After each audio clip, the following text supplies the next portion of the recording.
Welcome to Carmen Co-Education Strive to Excellence.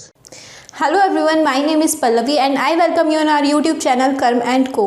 तो अभी तक हमने टॉपिक जो डिस्कस करे थे वो थे हमारे ग्रोथ इन डेवलपमेंट। उससे पहले हमने डिस्कस करा था कि साइकोलॉजी होता क्या है। उसके अंदर फिर हमने चेंजेस के बारे में बात करी कि चेंजेस हमारे 2 टाइप्स के होते हैं, growth and development. Growth and development के हमने डिफरेंसेस के बारे में पढ़ा। उसके बाद हमने पढ़ा जीन पियाजे की जो थ्योरी थी, थ्योरी ऑफ कॉग्निटिव डेवलपमेंट। तो उसके बाद जो एक सबसे इम्पॉर्टेंट थ्योरी, और आपको हर एक एग्जाम में मेनली इसमें से क्वेश्चन एक ना एक ज़रूर दिखेगा, तो वो थ्योरी है हमारी socio cultural theory of development. तो socio cultural theory of development हमारी दी किसने? तो ये हमारी दी थी गिवन बाय लेव वाइगोट्स्की। अगर इनके हम टाइम पीरियड की बात करें तो जो इनका टाइम पीरियड था वो भी पियाजे का जो टाइम पीरियड था वो सेम ही था। इनफैक्ट इनकी जो डेथ हुई थी वो काफ़ी पहले हो गई थी। तो सबसे पहले कि ये कहाँ से बिलोंग करते थे, तो कौन सी कंट्री से बिलोंग करते थे?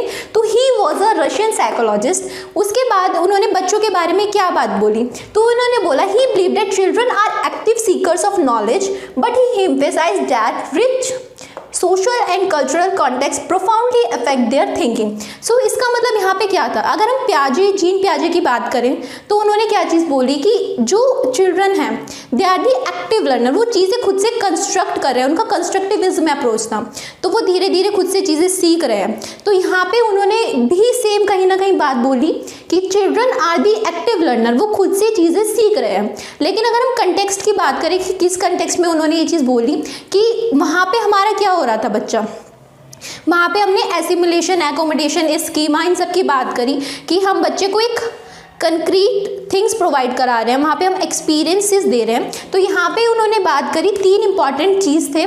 तो फर्स्ट है हमारा social interaction, second is language and third is culture. तो उन्होंने बोला कि जो वाइगोट्स्की थे कि 3 मेन चीज़ हैं जिससे बच्चा कहीं ना कहीं चीज़ें सीखता है। तो यहाँ पे भी कंस्ट्रक्टिविज्म अप्रोच ही था, लेकिन बच्चा सीख किसके थ्रू रहा है? तो वहाँ पे बच्चा किसके थ्रू सीख रहा था कि जो स्कीमास पहले से डेवलप थे उसके बाद चीज़ों को वो एसिमुलेट करता है, देन एकोमोडेट करता है। तो यहाँ पे मेन पॉइंट थे सोशल इंटरेक्शन, कि बच्चा जाके जितने भी उसके आसपास के लोग हैं उनसे जाके इंटरेक्ट कर रहा है। किसके थ्रू इंटरेक्ट होगा? हमारा लैंग्वेज के थ्रू इंटरेक्शन होगा। जैसे लैंग्वेज के थ्रू इंटरेक्शन होगा तो सामने वाले ने कुछ बात बोली तो बच्चा उसे समझेगा कि उसने क्या बोला, तो वो अंडरस्टैंड करेगा।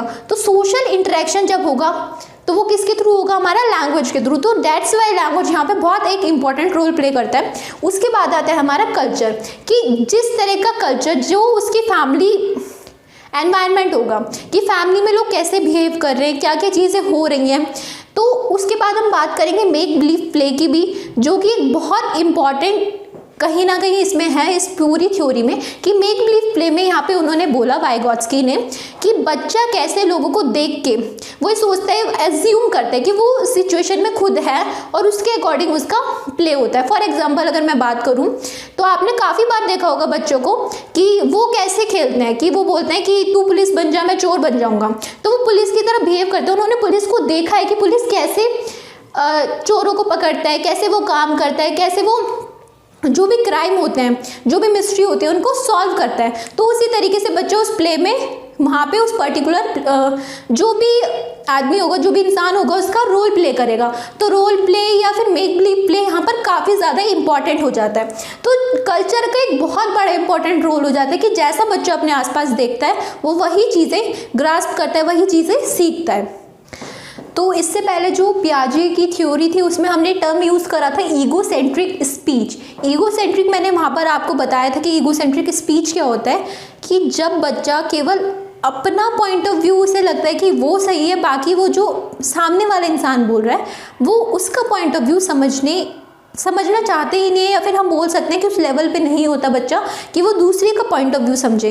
तो ईगोसेंट्रिक स्पीच में हम बोल सकते हैं यहाँ पे मेनली जो फोकस होता है वो होता है उसका आई, कि मैं, हर एक चीज़ वो अपने आप से रिलेट करता है। तो यहाँ पर जो वाइगोट्स्की थे उन्होंने यहाँ पर ईगोसेंट्रिक स्पीच टर्म ना यूज़ करके उन्होंने जो टर्म दिया वो था उनका प्राइवेट स्पीच। तो प्राइवेट स्पीच का यहाँ पे उन्होंने मतलब क्या दिया? तो उन्होंने बोला कि जो बच्चा है वो लैंग्वेज का यूज़ कर रहा है, वो बोल रहा है, खुद से बोल रहा है वो कि हाँ मेरे को ये करना है। अगर आप 3 या 5 साल के बच्चे को 5 साल के बच्चे को खेलते हुए देखेंगे तो आपने ये चीज़ देखी होगी काफ़ी बार कि वो खेल रहे हैं तो वो बोलते हैं अरे नहीं यहाँ पे ऐसा नहीं करना था, अरे यहाँ पर ये वाला, अगर हम पजल के एग्जांपल की बात करें कि यहाँ पे ये वाला पीस नहीं आना चाहिए था, यहाँ पे ये कलर आना चाहिए था, यहाँ पे ये साइज आना चाहिए था, तो वो खुद को गाइडेंस प्रोवाइड करा रहे हैं। तो सेल्फ गाइडेंस के लिए कहीं ना कहीं उन्होंने बोला कि प्राइवेट स्पीच का यूज़ होता है कि बच्चा खुद से बात कर रहा है तो वो लैंग्वेज के थ्रू अपने आप को गाइड कर रहा है, इसलिए उन्होंने लैंग्वेज पे काफ़ी ज़्यादा यहाँ पर फोकस किया। तो उन्होंने क्या बोला कि जो सेल्फ डायरेक्टेड स्पीच होती है कि जब बच्चा बोल रहा है खुद से कि आप देख रहे हो 5-6 साल के बच्चों को आप दुकान पे भेजो कुछ लेने के लिए, आपने उसे 4-5 आइटम दे दी कि ये लेकर आना है, तो वो क्या होता है कि काफ़ी बार वो भूल जाता है। तो वो क्या करता है, बार बार बोलते जाता है पूरे रास्ते में कि उसे वो चीज़ें याद रहें। तो क्या होता है कि धीरे धीरे विद रिस्पेक्ट टू टाइम जो हमारा सेल्फ डायरेक्टेड स्पीच होती है, जो खुद को गाइडेंस देने के लिए वो यूज़ कर रहा है, तो धीरे धीरे टाइम के साथ जैसे जैसे उसकी एज बढ़ती रहेगी वो उस चीज़ को इंटरनलाइज करने लगेगा, और इंटरनलाइज करने के बाद क्या होगा, इनर साइलेंट स्पीच में हमारा कन्वर्ट हो जाएगा।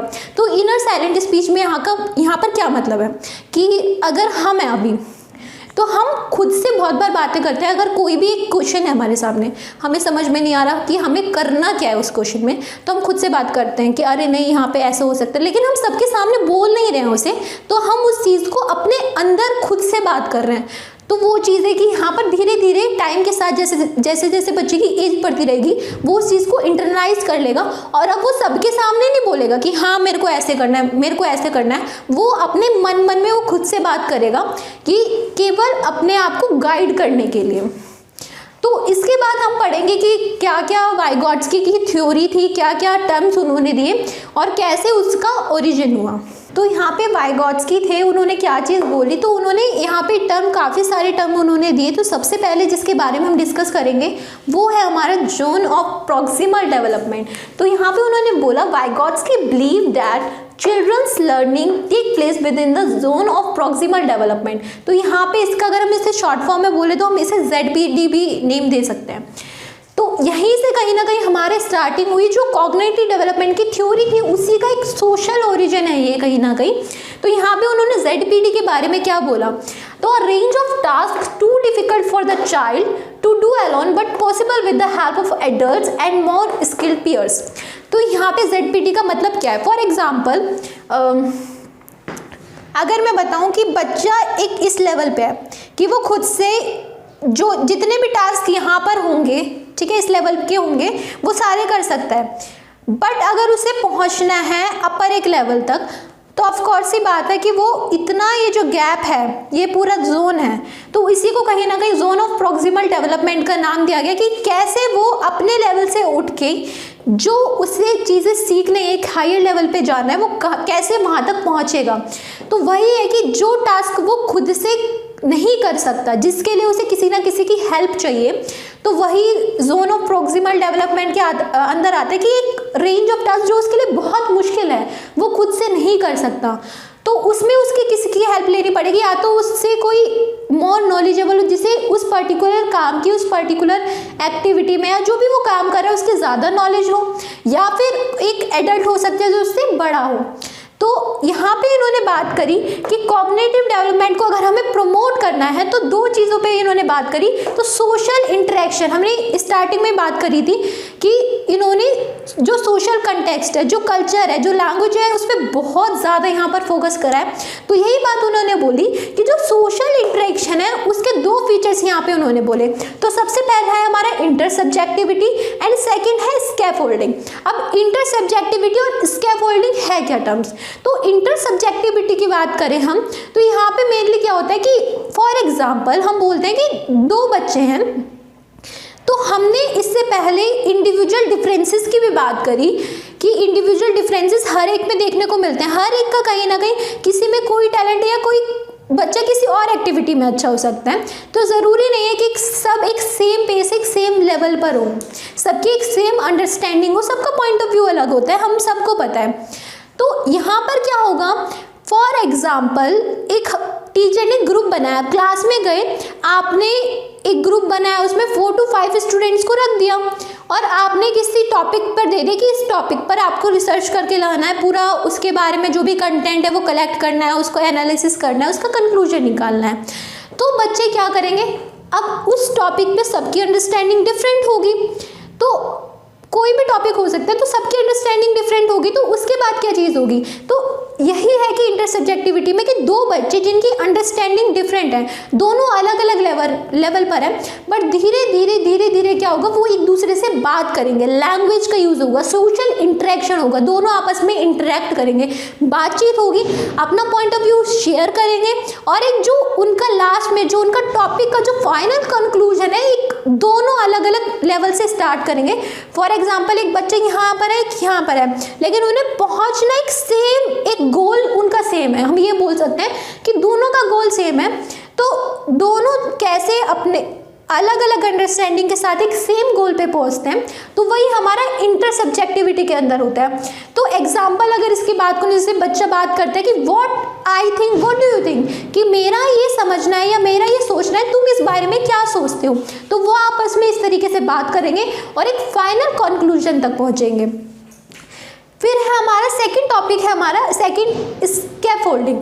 तो स्कैफोल्डिंग में हमारे यहाँ पर क्या है, तो स्कैफोल्डिंग मेनली क्या है कि यहाँ पर हम बच्चे को for a shorter period of time हम उसे थोड़ी हेल्प प्रोवाइड कराते हैं। तो हेल्प प्रोवाइड हम किस तरीके से करा सकते हैं, फॉर एग्जाम्पल कोई एक टास्क है जो बच्चा नहीं कर पा रहा, उसे नहीं समझ में आ रहा कैसे करना है, तो इसका एक बेस्ट एग्जाम्पल मैं आपको बता सकती हूँ, पजल सॉल्विंग। फॉर एग्जाम्पल, एक बच्चा है 5 ईयर या 6 ईयर्स का, उसे एक पजल सॉल्व करना है, उसे एक लैंडस्केप है, ठीक है।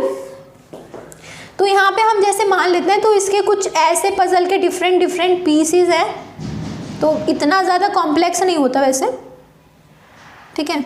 तो यहाँ पे अलग अलग कलर के जो भी पीसीज हैं, एक काइंड ऑफ पजल है। तो बच्चा जब जो स्टार्ट कर रहा है उस पजल को बनाना, तो क्या देख रहा है कि उसे नहीं समझ में आ रहा कहाँ पे कौन सा पीस रखना है, कहाँ पे कैसे कौन सा साइज आएगा, कौन सा कलर आएगा। तो जो उसकी मदर, तो वहाँ पे एडल्ट का नाम दे सकते हैं, या फिर मोर नॉलेजेबल अदर्स, मतलब MKO हम यहाँ पे टर्म यूज़ करते हैं। तो MKO का यहाँ पे मेनली यही मतलब है कि मोर नॉलेजेबल, जिसको आपसे ज़्यादा नॉलेज हो उस पर्टिकुलर काम के बारे में, उस पर्टिकुलर टॉपिक के बारे में जो आप कर रहे हो उस टाइम पर, तो वो क्या होगा, वो आपकी हेल्प करेगा वहाँ पर आके। तो यहाँ पर क्या होगा कि उसकी मदर आई, उसने बोला कि बेटा आप देख रहे हो यहाँ के जितने भी पीसेज हैं वो सारे रेड कलर के हैं, तो उसके जो साइड वाला पीसेज होगा कहीं ना कहीं वो भी आपका रेड कलर का होना चाहिए। तो आप देखो कि जो भी आपके पास पीस है उसमें कौन सा रेड कलर है। रेड कलर का ढूंढने के बाद उसने देखा कि रेड कलर ऊपर भी आ सकता है, साइड में भी आ सकता है। तो उसकी मदर ने बोला कि बेटा साइज का देखो, कि आप साइज एडजस्ट कर करके देखो यहाँ पे कौन सा साइज फिट बैठ सकता है। तो उसकी मदर उसको कहीं ना कहीं छोटे छोटे थ्रू आउट द टास्क जो होगा छोटे छोटे क्लूज के थ्रू उसकी हेल्प करेगी। तो यहाँ पर हम क्या करते हैं, स्कैफोल्डिंग में हम बच्चे को छोटे छोटे क्यूज देंगे, उसकी हेल्प करेंगे, या फिर हम क्या कर सकते हैं, एक बहुत कॉम्प्लेक्स टास्क को हम छोटे छोटे पार्ट में उसे डिवाइड कर सकते हैं, उसे सिंपलर फॉर्म में डिवाइड कर सकते हैं। कि फॉर एग्जाम्पल हम बोल सकते हैं कि एक बच्चे को उसके घर से उसे स्कूल जाना है, ठीक है, उसे नहीं पता स्कूल का रास्ता कैसे है, क्या करना है। अगर हम उसे डायरेक्ट बता देंगे कि बेटा आपको यहाँ से जाना है, फिर लेफ्ट देना है, फिर राइट लेना है, उसके बाद स्ट्रेट जाना है, फिर राइट लेना है, लेफ्ट लेना है, तो मे बी बच्चा कंफ्यूज हो जाएगा। तो उससे बेस्ट तरीका क्या है, हम इसी कॉम्प्लेक्स टास्क को छोटे छोटे पार्ट में डिवाइड करेंगे। हम बोलेंगे कि आप राइट जाओगे या फिर आप स्ट्रेट जाओगे, आपको यहाँ पे कोई बस स्टैंड दिखेगा, फिर उस बस स्टैंड पे पहुँच के आपको यहाँ पे लेफ्ट लेना है, उसके बाद फिर आपको वहाँ से राइट जाना है। तो इस तरीके से हम छोटे छोटे टास्क में उसको कन्वर्ट करके बच्चे को वो काम करा सकते हैं, जिससे कि ईजी हो जाए। स्कैफोल्डिंग में एक और चीज़ होती है हमारी कि after a period of time हम बच्चा जब वो काम सीख जाता है वो हमारा, तो हम सपोर्ट देना से बंद कर देते हैं।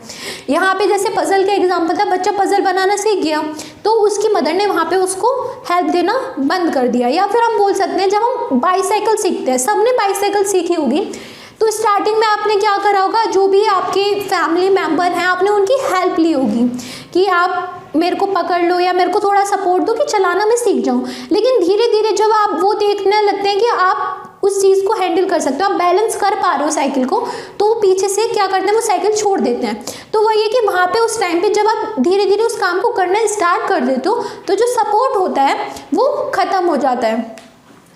तो इसके बाद हम बात करेंगे कि और उनकी थ्योरी में उन्होंने क्या क्या टर्म्स दिए, क्या क्या उनके बारे में बोला। तो अगर हम आगे की बात करें तो वाइगॉट्स्की ने किस किस बारे में बात करी। अभी हमने बोला कि मेक बिलीव प्ले स्टार्टिंग में ही, तो मेक बिलीव प्ले पे इन्होंने काफ़ी ज़्यादा फोकस किया। यहाँ पे उन्होंने बोला कि make believe is the certain source of development. तो मेक बिलीव प्ले यहाँ पे उन्होंने उससे उनका क्या मतलब था अगर हम बात करें तो यहाँ पे उन्होंने बोला children create imaginary situation, gradually they realise that thinking is separate from objects and that idea can be used to guide behavior। तो यहाँ पे उन्होंने बोला कि स्टार्टिंग में बच्चा क्या करता है कि मेक बिलीव में फॉर एग्जांपल हमने एनिमिज्म, अगर हम पियाजे की थ्योरी में एनिमिज्म जो वर्ड है कि वहाँ पे बच्चा क्या करता है कि जो नॉन लिविंग थिंग्स है उसको एज अ लिविंग थिंग्स वहाँ पे ट्रीट करता है। फॉर एग्जांपल बच्चे के पास कोई डॉल है तो वो डॉल को ऐसा ट्रीट करेगी जैसे कि वो अपनी मदर को देखती है कि वो उसे कैसे रखना है, वो उसे फीड कराएगी, उसकी केयर करेगी, उसको बात और जितना भी मतलब सब कुछ हो सकता है, हेयर कॉम करना, तो सब उस तरीके से करेगी जैसे उसने देखा है, उसने ऑब्जर्व करा है अपने फैमिली मेम्बर को कि वो कैसे उसकी केयर करते हैं। तो यहाँ पे वही चीज़ है कि वो इमेजिनरी सिचुएशन होती है, वो चीज़ों को फॉर एग्जाम्पल जैसे बच्चे पुलिस चोर का बहुत ज़्यादा एक कॉमन सा गेम है, अगर हम अपनी इंडिया की बात करें तो चोर पुलिस सब बच्चे खेलते हैं। तो एक चोर बन जाए एक पुलिस और वो उस कैरेक्टर में चले जाते हैं कि वो कैरेक्टर कैसे बिहेव करता है, कैसे वो काम करता है, वो उसी तरीके से वहाँ पे बिहेव करेगा और काफ़ी सारी चीज़ें वो उसके थ्रू सीख रहे हैं। आपस में वहाँ पे उनका इंटरेक्शन भी हो रहा है कि तू उसे पकड़, अच्छा मैं तेरे पीछे भागूंगा। तो इस तरह के वर्ड्स, इस तरह के सेंटेंसेस को वो यहाँ पे यूज़ कर रहे हैं और काफ़ी सारी चीज़ें उसके थ्रू सीखते हैं। फिर है its rule based nature also strengthens children's capacity to think before they act. अगर हमने गेम हम खेलते हैं तो हमें पता है हर एक गेम के हम कुछ कुछ रूल्स बना देते हैं। तो अगर मैं बात करूं बर्फ़ पानी, बहुत एक कॉमन से एग्जांपल है।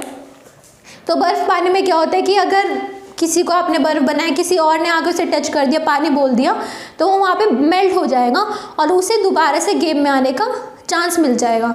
तो वहाँ पे काफ़ी सारे ये भी होता है कि अगर तूने इस गेम से फॉर एग्ज़ाम्पल ऊंच नीच का पापड़ ये सब खेलते हैं बच्चे, तो वहाँ पे क्या होता है कि ठीक है ये वो रूल्स बना देते हैं कि अगर तुम यहाँ पे खड़े हो तो हम ऊंच मानेंगे, अगर इससे नीचे आ गए तो नीच, तुम आउट हो जाओगे। तो काफ़ी सारे वो रूल्स बना देते हैं और जब भी वो काम करते हैं तो वो एक बार पहले सोचेंगे कि अगर हमने इस तरह की कोई एक्टिविटी करी, अगर हमने ये काम किया तो कहीं हम गेम से आउट तो नहीं हो जाएंगे।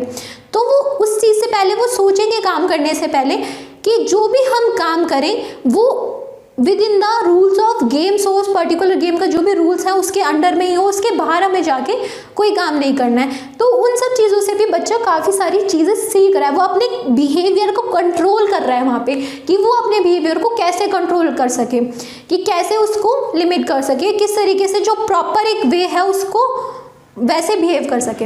उसके बाद आता है हमारा रेसिप्रोकल टीचिंग। तो यहाँ पे दो मेन टर्म उन्होंने बात करी, रेसिप्रोकल टीचिंग और दूसरा था हमारा कोऑपरेटिव लर्निंग। तो उसे भी मैं यहाँ पे साइड में लिख देती हूँ।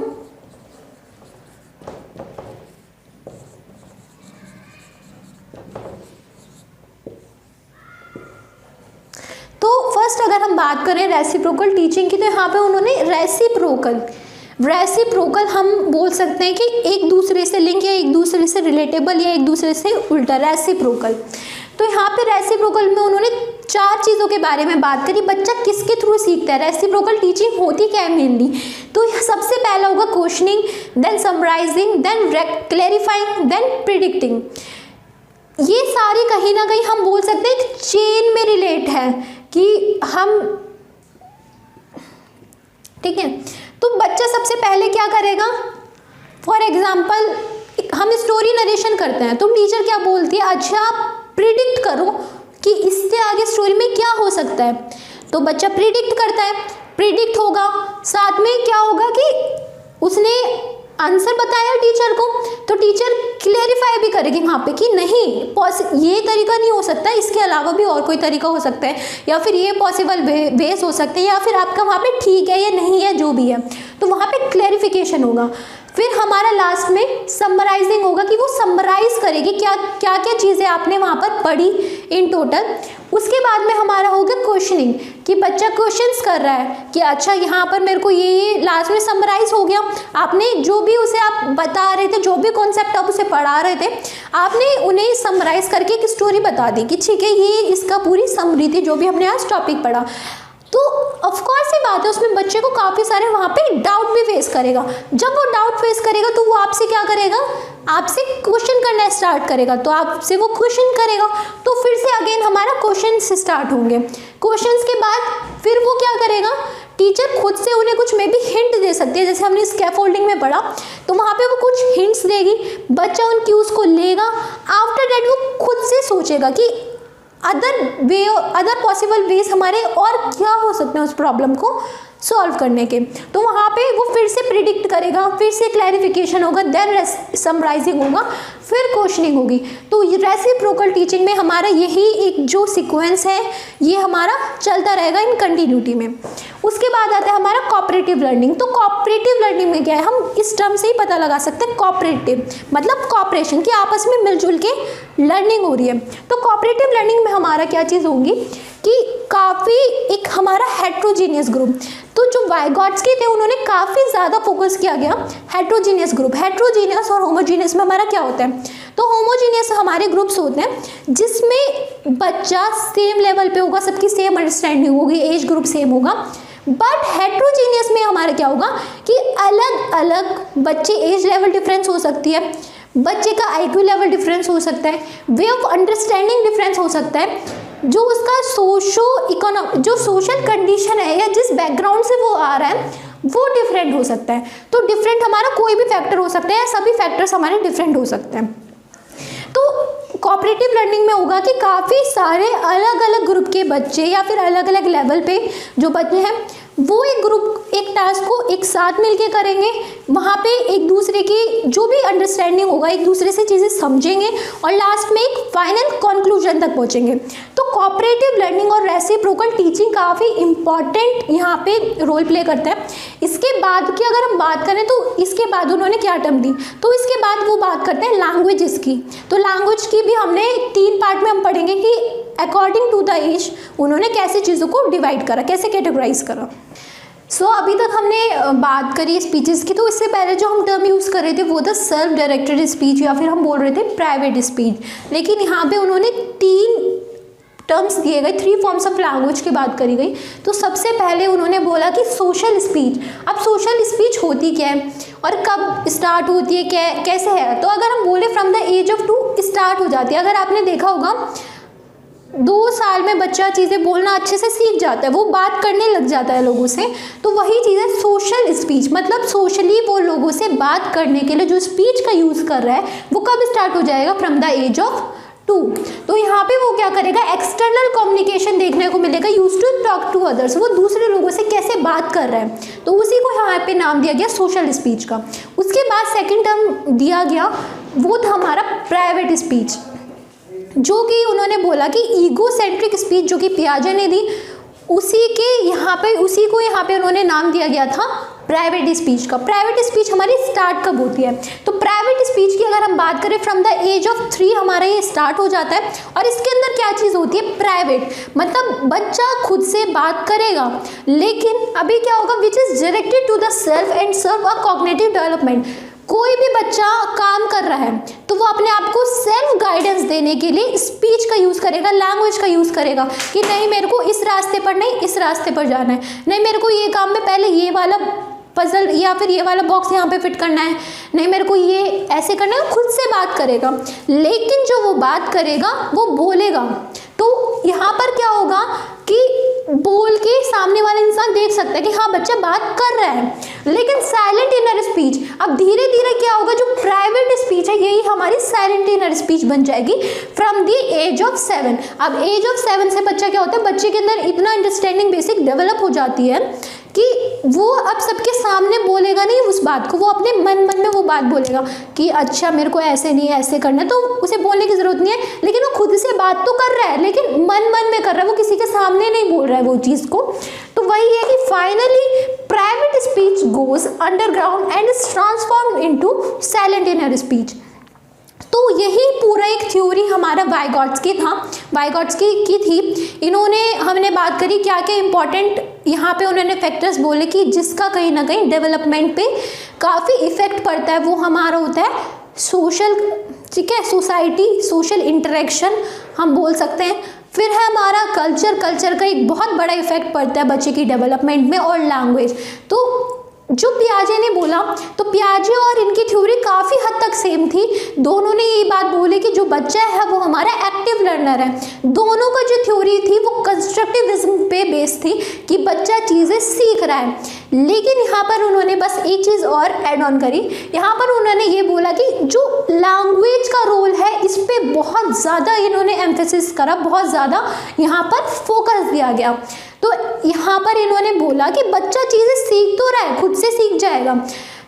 अगर हम बात करें पियाजे की, तो पियाजे ने भी यही बोला कि बच्चा खुद से सीख रहा है, बस हमें उन्हें कुछ कंक्रीट चीज़ें प्रोवाइड कराने की ज़रूरत है, कुछ एक्सपीरियंसेस देने की ज़रूरत है, कि एक इस तरह का सेटअप, इस तरह का एनवायरनमेंट देने की ज़रूरत है जहाँ बच्चा खुद से सीख जाएगा, हमें कुछ करने की ज़रूरत नहीं है। लेकिन यहाँ पे वाइगॉट्स्की ने क्या बोला कि जो बच्चा है वो सीखेगा तो ज़रूर, खुद से सीख रहा है, लेकिन जहाँ पे बच्चे को प्रॉब्लम फेस करेगा हमें वहाँ पे उसे हेल्प देने की ज़रूरत है, हमें उसे स्कैफोल्डिंग देने की ज़रूरत है।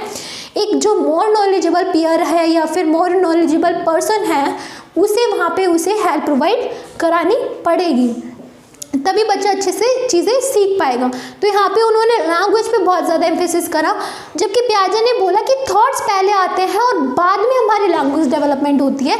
लेकिन यहाँ पे उन्होंने बोला कि वाइगॉट्स्की ने कि लैंग्वेज हमारा पहले आएगा और उसके बाद में बच्चा सोचेगा कि बच्चा लैंग्वेज, इसलिए उन्होंने काफ़ी 3 टाइप्स ऑफ लैंग्वेज की फॉर्म्स की लैंग्वेज की बात करी कि बच्चा बोल रहा है, बोल किस ले रहा है कि सेल्फ गाइडेंस के लिए, बच्चा खुद को गाइड कर रहा है कि अच्छा मेरे को अब ये सीखना है, अब ऐसे करना है, ऐसे करना है। तो उन्होंने बोला लैंग्वेज के थ्रू ही थॉट डेवलप होते हैं, लैंग्वेज के थ्रू बच्चा अपना जो बिहेवियर है उसको एक डायरेक्शन प्रोवाइड कराता है, एक दिशा देता है कि कहाँ पे उसे आगे जाके कैसे कैसे वो काम को करना है। तो पहले लैंग्वेज होगी, फिर हमारा थॉट्स आएंगे, और इसी तरीके से बच्चा आगे चीज़ें सीखता रहेगा, उसकी डेवलपमेंट होती रहेगी।